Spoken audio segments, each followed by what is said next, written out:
All right, that's recording. So let's start by looking at our kind of basic attacks.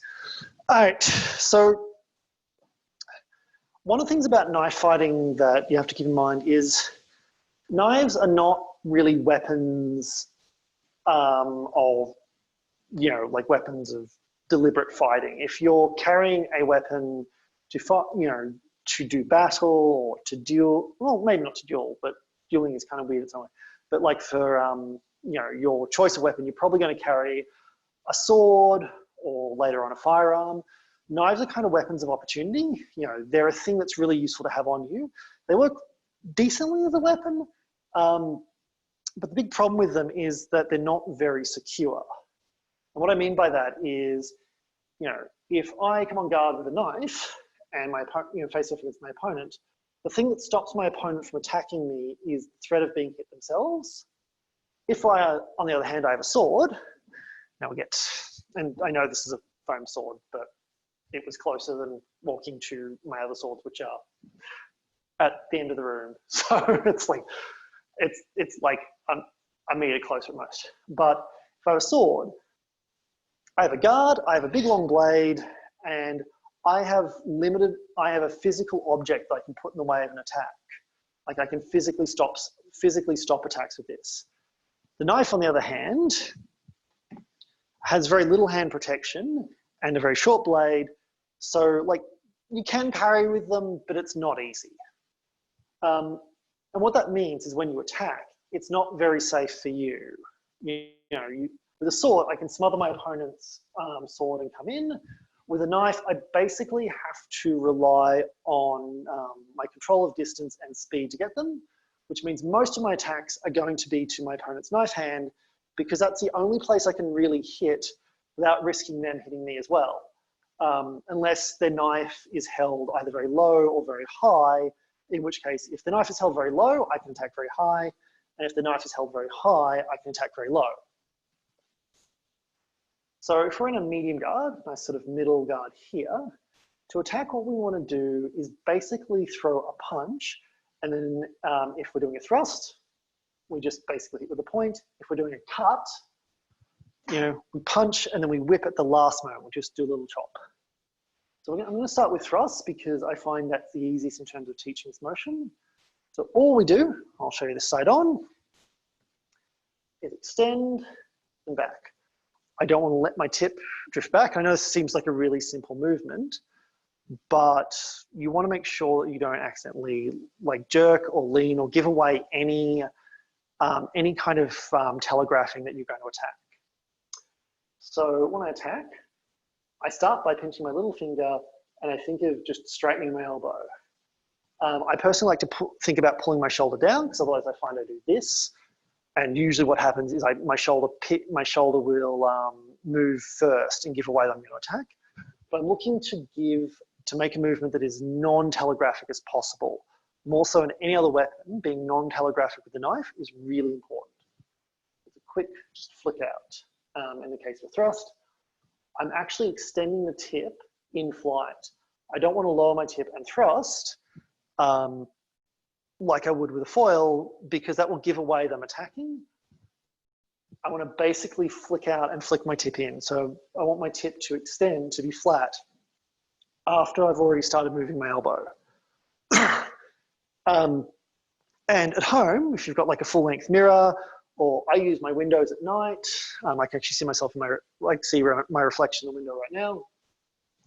You want to practice doing these thrusts and minimizing any extraneous movement. Let's just practice a few of those. So I'm going to count it through like where I want you to start moving for the first couple, and then we're going to just do them straight thrusts.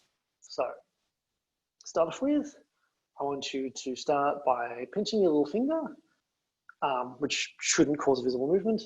Straighten your elbow, bring your tip on line and thrust, and back to guard. Little finger, elbow, thrust. Little finger, elbow, thrust. Little finger, elbow, thrust. All right, so I'm hoping you've kind of got a rough idea of the motion. Let's try it fast now, but still really focus on getting that order. So I'm just going to call thrust, and I just want you to thrust. So ready? Thrust, thrust, thrust, thrust, thrust, thrust. And you'll notice these are all at where I imagine my opponent's sword arm would be. And we'll practice them to the face in a minute, but first, because the primary targeted knife is the weapon hand, we're going to practice the weapon hand first. So thrust, thrust, and thrust. All right, so now we're going to vary the targets. If you're looking for something to practice at home, practice using the same methodology of movement that I've described previously, but thrusting to different spots. But now we're going to try thrusting to the face, because thrusting to the face is very, very important as a stop thrust, if like you've got someone bearing in on you. So all we do for that, I keep my tip on line, I start moving my elbow, and I line my tip up in flight. In this case, because my tip is pointed up, I don't really need to do much to it. But, you know, extend the elbow, it's very to the face. All right, so let's practice that a few times. Thrust, thrust, thrust, thrust, and thrust. All right, so thrusting is kind of a nice basic movement. I find getting started with it helps you sort of get into the mindset of the attack you're doing. But now we're going to look at cuts, and depending on what you like, some people prefer a very thrusty knife and they'll just play with thrusts. Particularly if you've done like a lot of foil or epee, or rapier if you're a historical fencer. Whereas if you've done, say, a lot of saber or broadsword or longsword or something like that, you're probably going to want to throw a lot of cuts. Throw the cuts, the motion is the same, except as I extend, I let my tip drift up, and you don't ever want to lift your tip up like this before going. You know, I let my tip drift up in flight, and then at the end, or maybe like just before I straighten my arm, I whip my tip down. Again, this is targeting my opponent's weapon hand. So extend, whip, extend, whip. And something you can do to practice this is actually have like an object, like a line of string, or someone can hold a stick or something behind your tip to make sure that your tip never drifts back. You want to rotate the tip around sort of its starting point in space. So extend, cut, extend, cut, extend, cut. All right, so let's try that a bit faster as a smoother single motion. Don't do it full speed necessarily, unless you're really up for a challenge. But I'm going to call cut, and I want you to try keeping the order of extend and then cut and retract, but doing it like as a single movement. If that makes sense. All right, so let's give that a crack. And cut, cut, cut, cut, cut, and cut. All right, so that's your basic thrust and your cuts to the sword arm. Let's look at cutting rather than cutting directly vertically, let's look at cutting on an angle. So with knife, I find diagonal cuts are not, the sort of diagonal cuts are your bread and butter in sword, not super useful. I still do them, but they're at least not common enough that I'm going to do them in a single crash course lesson. Instead, we're going to look at horizontal cuts. These are kind of a major thing as well, like in Greece and also in Spain in the 19th century. If you were doing a duel with someone, a big part of your goal was to cut them on the face so that they would have a scar to show that they had fought a duel with you and lost. It's kind of a way of humiliating them, it's giving them a facial scar. So we're going to do a horizontal cut at about head height. So all you do for that is you start, extend your elbow, and you turn and flick your hand in flight. In fact, you just basically draw like a quarter circle, I guess. I don't know, just whatever this is in flight. But you want to always start extending your elbow first. All right, so what we're going to do, extend and circle. Extend and cut. Extend and cut. Extend and cut. Extend and cut.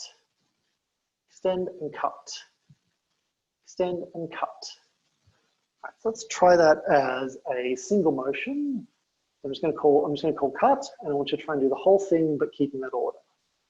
So cut, cut, cut, cut, cut, cut, cut, and cut. All right. If you need to change your grip on the knife, I might just come a bit close so you can see. There are times when I do this where I do loosen my hand just a little. That's perfectly okay. One thing I do recommend though is if you've got like an actual bowie knife or like a machete or something that you use around the garden, actually chopping stuff with a machete or with a bowie knife does teach you to cut fairly well. I've been chopping like wood and brush and stuff because I live up the mountains. And yeah, like it really helped me refine my motion. So so let's now look at cutting to the other side. So the motion is exactly the same, except you circle the opposite way. So I start extending, I circle and cut that way.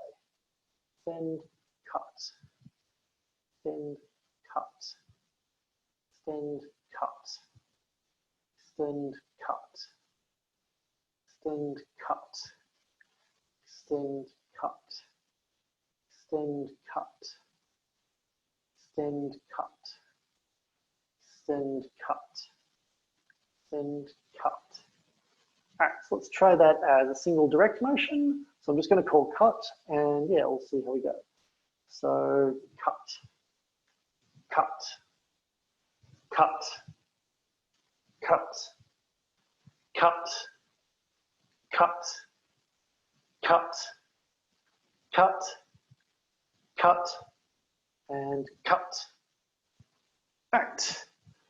So that's your basic kind of standing cuts. And a lot of knife fighting kind of relies on you being able to do that very, very non-telegraphically. So like I said, if there's something you want to work on at home,